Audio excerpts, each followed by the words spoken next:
Doctor Faisal করিম মাসুদ ওরফে দাউদ ওরফে রাহুল এবং তার সহায়তাকারী মোটরসাইকেল চালক মোহাম্মদ আলমগীর শেখকে শনাক্ত করা হয়।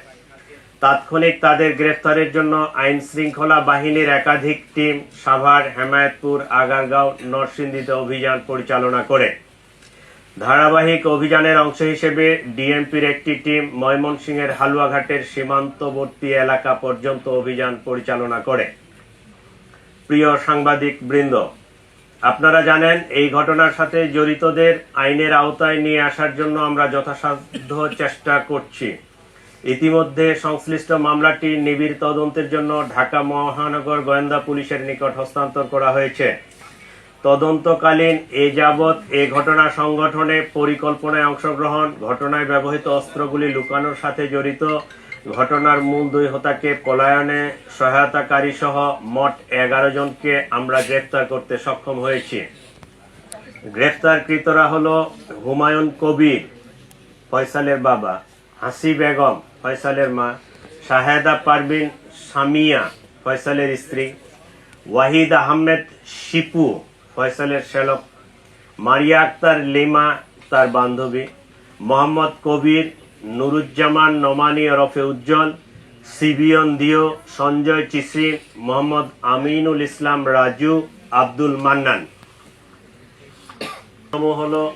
সমূহ হত্যাকাণ্ডে ব্যবহৃত 2টি বিদেশি পিস্তল, 52 রাউন্ড গুলি, ম্যাগজিন, ছোরা; হত্যাকাণ্ডে ব্যবহৃত মোটরসাইকেল ও ভুয়া নম্বর প্লেট, যে নম্বর প্লেটটি অপারেশনের সময় লাগানো ছিল; ঘটনার সময় ওসমান হাদিকে বহনকারী অটোরিকশা; ঘটনাস্থল থেকে হত্যাকাণ্ডে ব্যবহৃত গুলির খোসা, ভিডিও চিত্র, সিসিটিভি ফুটেজ ও অন্যান্য আলামত; প্রায় 53টি অ্যাকাউন্টের বিপরীতে 218 কোটি টাকার স্বাক্ষরিত চেক।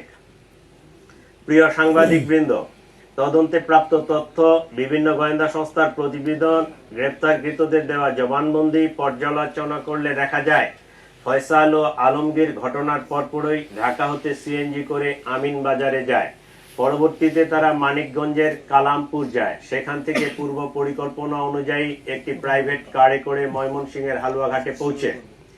ঘটনাটি তাদের পূর্ব পরিকল্পিত ছিল।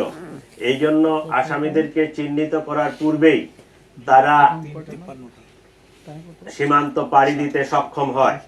হালুয়াঘাটের পূর্বে মুন ফিলিং স্টেশনে জনৈক ফিলিপ এবং সঞ্জয় তাদেরকে গ্রহণ করার জন্য অপেক্ষা করতে থাকে। ফিলিপ তাকে সীমান্ত পার করে ভারতের মেঘালয় রাজ্যে জনৈক পুত্তির নিকট হস্তান্তর করে।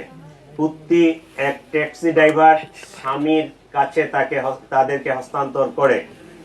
স্বামী মেঘালয় রাজ্যের তুরা নামক একটি শহর আছে, সেই শহরে তাদেরকে পৌঁছে দেয়।